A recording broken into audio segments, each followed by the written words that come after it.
Hardware used in this video was provided as part of the XREAL Insiders program. Hey folks, welcome to another AR video. Today I'm going to do a little bit of a walkthrough of the menu structure of this little device here, the XREAL Beam.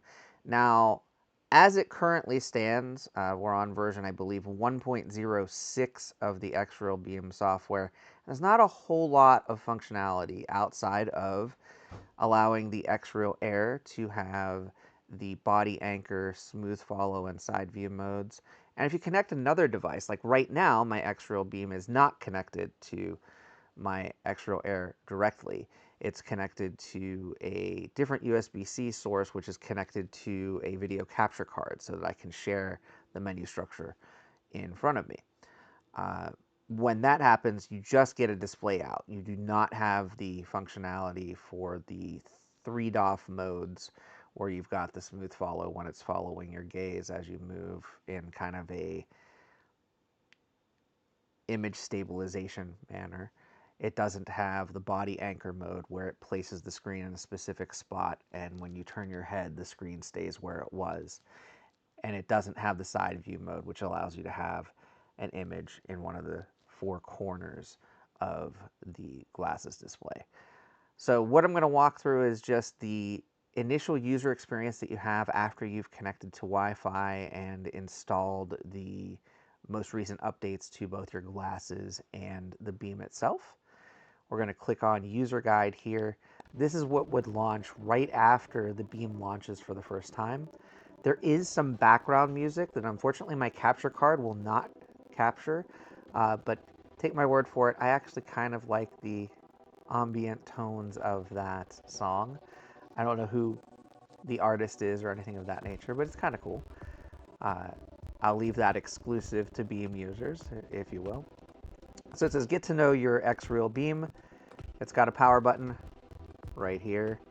The LED light on it is really useful to see how much battery life is left, and if it's charging, it kind of moves from one end to the other and things of that nature. And it also says that it's powered on. And then the volume buttons on the side, up and down, plus or minus. Second screen here has the mode switch button, which is the orange button right here. A single click of that button, if I was connected to the XREAL Air right now, would switch between body anchor mode, smooth follow mode, and side view mode. Screen adjustment, when you have the ability to adjust the screen, allows you to use the 4 directional buttons on the center wheel to move the screen forward or back, and also to position it to the right or to the left a little bit.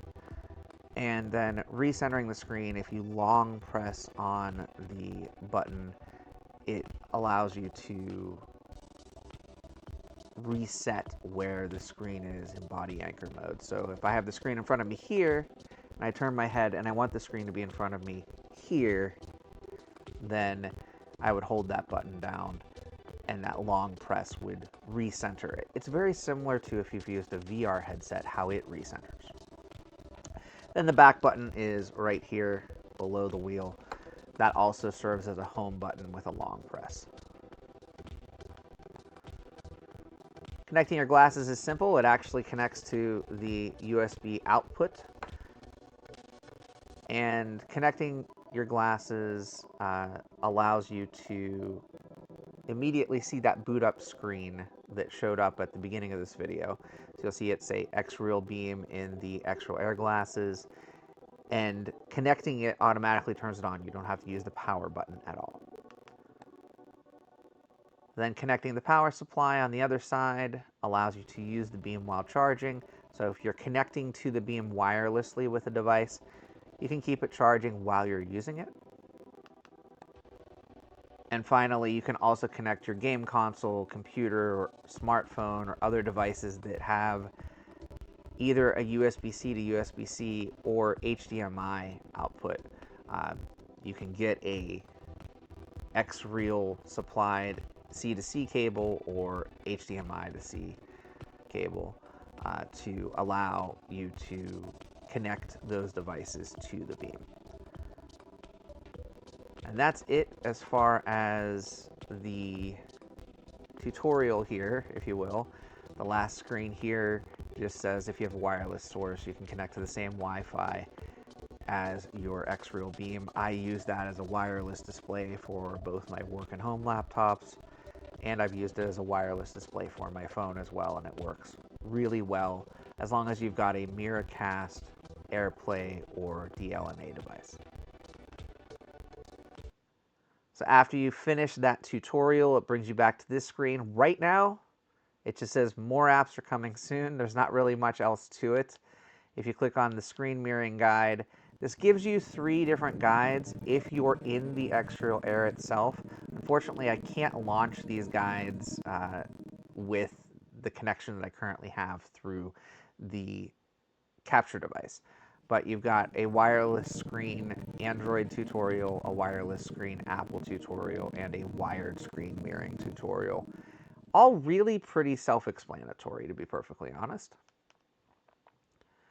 Then your other options, you've got a Wi-Fi option, turning on or off Bluetooth.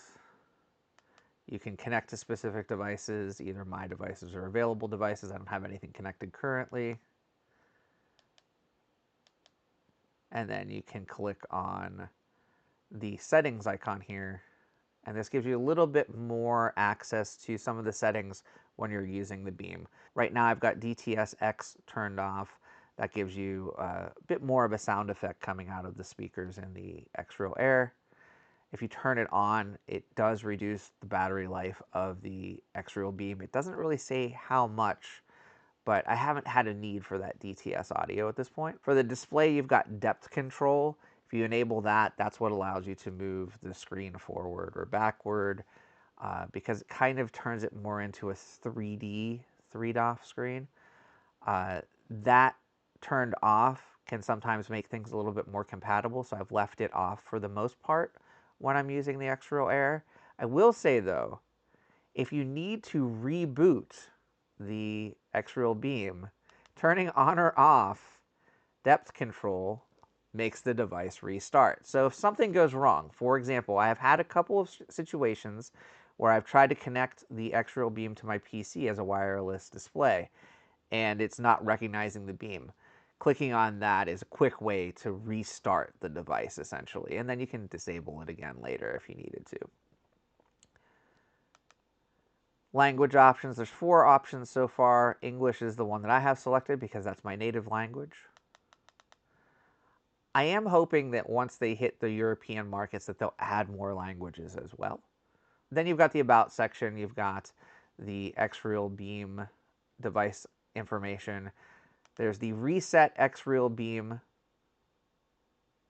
selection. That will actually reset the device. So if you have problems with the device where the software kind of just stops working or things go a little wonky, you can actually kind of factory reset the device.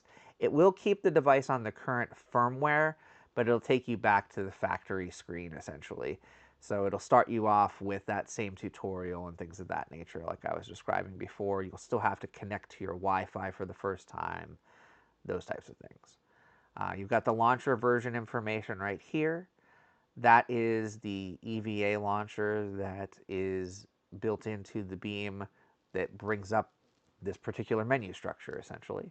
You've got the privacy policy, which we can click on. It's just some text and some links there. And then the software license and service agreement here, which is a few pages. And then some information about the Beam itself, the current system version, the serial number, and then all of the certifications that the device got. And that's really about it as far as the Beam itself. If we click on Wi-Fi options, you can see I'm connected to a network. These are other networks that are in my area.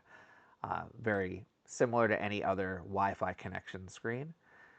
And that's all right now that the Beam can do. Of course, it does say more apps are coming soon.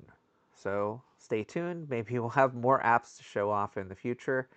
I cannot launch into the XREAL Air modes, so I can't show you smooth follow or body anchor, things of that nature, and I probably never will be able to, but if things change in this menu structure, I can certainly show that off again in the future.